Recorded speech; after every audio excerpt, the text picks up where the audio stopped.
আসসালামু আলাইকুম।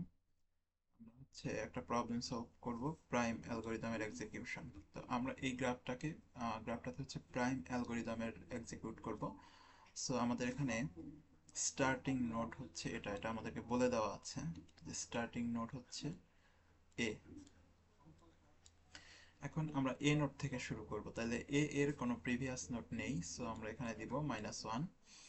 দেন আমাদের এখানে এতে আসতে কোনো ওয়েট ছিল না, কারণ আমরা এখান থেকে শুরু করেছি p0।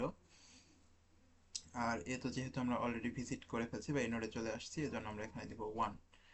ওকে, তাহলে আমরা এ নোডটা ভিজিট করলাম। এবার এ থেকে আমাদের দেখতে হবে এ থেকে কোন নোডে যাওয়া যায়, সবচেয়ে কম ওয়েট আছে কোথায়। এখানে ওয়েটের মধ্যে আমরা দেখতে পাচ্ছি এখানে আছে 6, এখানে আছে 4।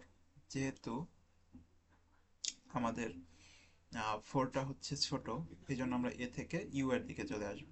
তাহলে এ থেকে যাব কোথায়, ইউ নোডে। তাহলে ইউ নোডে আসলে ইউ নোডের প্রিভিয়াস নোড হবে এ নোড। আসতে আমাদের ওয়েট গেছে 4, তাহলে ওয়েটের ঘরে 4 এবং ইউ নোডে চলে আসছি ভিজিটেড, এজন্য এখানে 1। এবার আমরা এ এবং ইউ উভয় চেক করব যে উভয়ের পাশে সবচেয়ে কম ওয়েট আছে কত। এখানে এ এর পাশে দেখতে পাচ্ছি 6, ইউ এর পাশে দেখতে পাচ্ছি 2। তাহলে এখানে সবচেয়ে কম যে ওয়েটটা, আমরা সেই দিকে চলে যাব। তাহলে ইউ থেকে আমরা চলে যাব ভি নোডের দিকে। তাহলে ইউ থেকে আমরা চলে গেলাম ভি নোডে। তাহলে ভি নোডের প্রিভিয়াস নোড হিসাবে হবে ইউ নোড, এবং এখানে আসতে আমাদের ওয়েট গেছে 2, ভি হচ্ছে ভিজিটেড 1। ওকে, এবার আমরা এই যে 3টা নোড ভিজিট করলাম, 3টা নোডের পাশে চেক করব ওয়েটগুলো। তাহলে ভি এর পাশে দেখতে পাচ্ছি 8, আছে 15, ইউ এর পাশে আছে 5, এ এর পাশে আছে 6। তাহলে এখানে সবচেয়ে ছোট হচ্ছে 5। সো আমরা কি করব, এই পাথটা ফলো করব, ইউ থেকে চলে যাব বি এর দিকে। ওকে, তাহলে ইউ থেকে আমরা বি তে চলে আসলাম। তাহলে বি এর প্রিভিয়াস নোড হবে ইউ। ওকে, আসতে আমাদের পাথ বা ওয়েট কি 5। তাহলে বি নোড ভিজিটেড এখানে 1।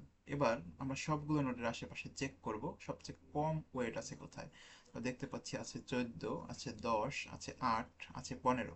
তাহলে এখানে সবচেয়ে কম 8। সো আমরা কি করব, ভি থেকে ডি তে চলে যাব। তাহলে ডি এর প্রিভিয়াস নোট হিসাবে আমরা লিখে দেব ভি, আর আমাদের ওয়েট 8, ডি ভিজিটেড লিখে দেব 1। আবার আমরা ওয়েট চেক করব। এখানে ওয়েট হিসাবে এবার আমরা ধরবো বি এর পাশে আছে 14, ডি এর পাশে আছে 3, ভি এর পাশে আছে 15। সো আমরা এবার 3 যেহেতু সবচেয়ে কম, ডি থেকে চলে যাব সি তে। তাহলে সি এর প্রিভিয়াস নোট হবে ডি, ওয়েট খরচ হয়েছে 3, সি ভিজিটেড 1। ওকে, এবার আবার আমরা দেখব সবচেয়ে কম ওয়েট কোথায় আছে। আছে এবার ওয়েট হিসাবে শুধুমাত্র একটাই নোট বাদ আছে, সেটা এফ নোট, আর ওয়েট 15। সো আমরা এবার এফ নোটের প্রিভিয়াস নোট আমরা ভি নোট থেকে আসবো, এজন্য আমরা এফ এর প্রিভিয়াস নোট ভি, ওয়েট 15, এ নোট ভিজিটেড। আচ্ছা, এটাই আমাদের প্রাইম অ্যালগরিদমের এক্সিকিউশন এবং এক্সিকিউশন টেবিল। ধন্যবাদ সবাইকে।